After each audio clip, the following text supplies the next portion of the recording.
안녕하십니까. CJB 모닝와이드 화요일 아침에 인사드립니다. 병원과 요양시설을 중심으로 연쇄 감염이 계속되는 가운데 충북의 확진자가 1,000명을 넘어섰습니다. 불과 사흘 사이 100명 가까이 늘어서 걱정이 더해지고 있습니다. 네, 부족한 병상을 확보하기 위해서 병원들이 안간힘을 쓰고 있고 또 정부에서도 추가 의료 인력도 파견될 예정입니다. 부디 사회적 거리두기 또 방역 수칙 잘 지켜서 하루빨리 안정화되길 바라봅니다. 네, 화요일 CJB 모닝와이드 뉴스부터 만나봅니다. 코로나19 확산이 장기화되면서 의료진의 피로도가 한계점에 이르고 있습니다. 자칫 의료체계 붕괴마저 걱정되는 상황에서 충청북도가 의사와 간호사 등 의료 인력 260명을 긴급 모집하기로 했습니다. 진기훈 기자입니다. 지난 18일 확진 판정을 받은 청주 참사랑 요양병원 입소자 80대 확진자가 숨졌습니다. 이 80대 환자는 확진 사흘 후 청주 의료원으로 이송돼 치료를 받아왔습니다. 해당 요양원에서만 확진자가 100명 넘게 발생하는 등 충북에선 한 달 새 병원과 요양원 입원 환자 등 고위험 확진자가 300명가량 발생했습니다. 문제는 이들을 책임질 의료진이 부족하다는 겁니다. 중증 환자를 전담하는 충북대병원은 현재 의료 인력 포화로 추가 환자를 받기 어렵습니다. 통상 중증 환자 1명당 5명의 의료진이 투입되는데 고위험군이 많아 경증이 중증으로 갑자기 발전하는 상황에 대처하기에도 역부족인 상황입니다. 코로나 감염 질환이 아니고 중증 질환으로 발전하기 때문에 중환자 의학을 하신 분들이 해주셔야 됩니다. 간호사분들도 마찬가지고 감염이나 중환자 전문가 하신 분이 그때 200여 그렇게 많지는 않습니다. 그런 분들이 거의 지금 24시간 집에도 못 가고. 경증 환자들을 돌보는 청주와 충주의료원 등에도 환자와 병상은 늘고 있지만 의료 인력 확충은 없습니다. 도 방역당국은 의사와 간호사 등 의료 인력 260명을 모집해 긴급 의료 인력 풀을 마련한다는 계획이지만 기대만큼 자원자가 나올지 자신하지 못하고 있습니다. 감염성 질환이다 보니까 아무래도 기피하는 부분도 있고요. 그래서 모집이 쉽지는 않기 때문에 전문 인력들이 집중적으로 이 기회에 모집에 응해 주셔서 의료 인력 피로도가 한계점에 다가서고 있는 상황에서 의료계와 방역당국의 긴밀한 소통을 통해 의료 체계 붕괴를 막는 게 중요한 과제로 떠올랐습니다. CJB 뉴스 진기훈입니다. 선제적으로 감염원을 차단하겠다는 취지에 맞게 신속 항원 검사를 통한 확진자가 충북 지역에서도 발견되고 있습니다. 다만 지금까지의 검사 신뢰도는 기대에 못 미치는 수준을 보이고 있습니다. 이태현 기자입니다. 지난 19일부터 충북 지역에서도 신속 항원 검사가 시작됐습니다. 취약계층과 대중교통 종사자 등 충청북도는 검사 대상자를 20만 명까지 확대해 나가겠다고 밝혔습니다. 하지만 아직까지 그 체계는 자리 잡지 못했습니다. 일선 현장에서는 신속이라는 단어가 무색할 정도로 지체되기도 했고 일반 공무원들이 대거 투입되는 등 인력난을 겪기도 했습니다. 준비 다 됐는데 인력도 부족하고 그런 상황에서 보건소에서는 밀어붙인 것 같아요. 현재까지 충북에서는 신속 항원 검사를 통해 13명의 감염자를 찾아냈습니다.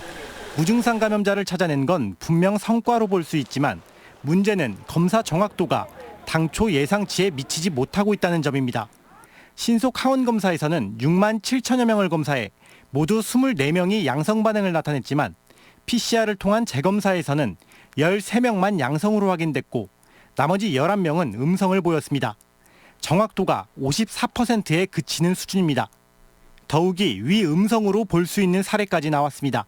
최근 발열 등의 증상을 보인 음성군의 한 간호사는 신속 항원 검사 결과 음성을 나타냈지만 곧이어 실시한 PCR 검사에서는 양성으로 확인됐습니다. 음성으로 나왔다가 열이 있다는 소리를 듣고 근데도 음성으로 나와서 바로 PCR을 한 거예요.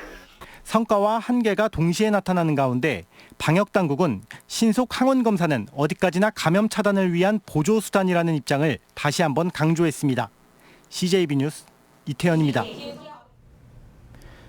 비수도권 민간병원 최초로 코로나19 거점 전담병원으로 지정된 오송 베스티안 병원이 184개 병상 전체를 코로나19 전용 병상으로 전환하기로 했습니다. 베스티안 병원은 감염병 차단에 최적화된 70실 30개 중환자 병상에 내년 1월 4일 5명을 시작으로 2주 동안 30명의 코로나19 중증 환자를 입원시켜 치료에 들어갈 예정이라고 밝혔습니다. 또 중등증과 경증 환자들을 위해서 일반 병상 90개 병상에 추가로 84개 병상을 투입하기로 했습니다. 청주시가 코로나19 확진자가 나온 소규모 교회 5곳에 대해 2주간 집합금지 행정명령을 내렸습니다.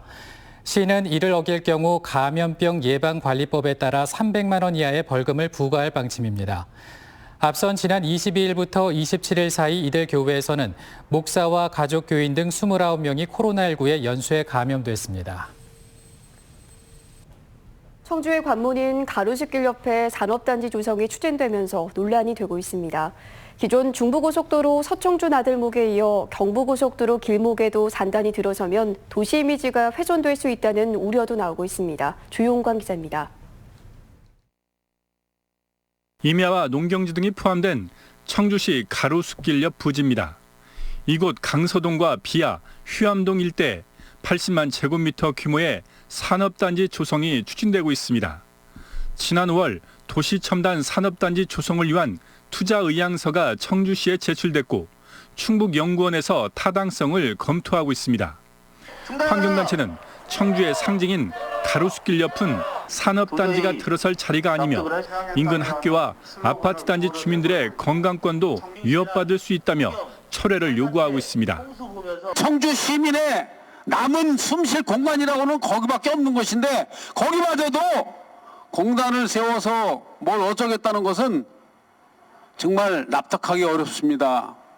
청주시는 아직 계획 단계이지만 사업성이 확인되면 필요한 절차를 밟아 나가겠다는 입장입니다.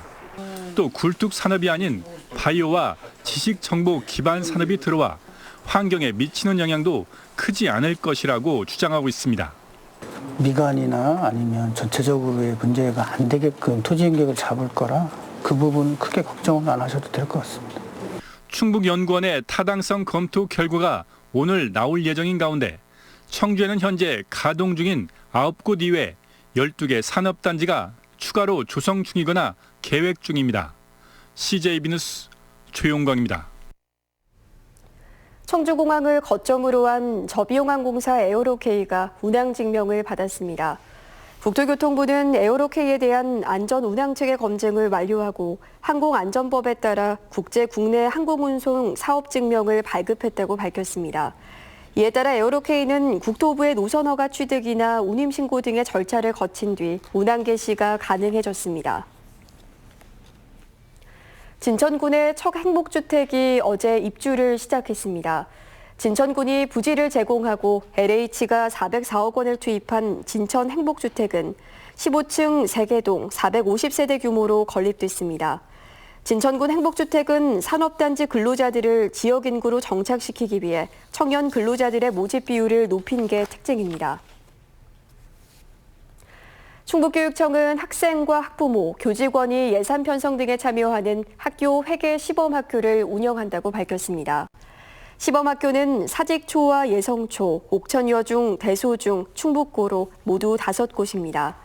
학교 구성원들이 의견 수렴회의 등을 통해 예산 편성부터 결산까지 교육과 관련된 학교 재정 운영에 참여하게 됩니다.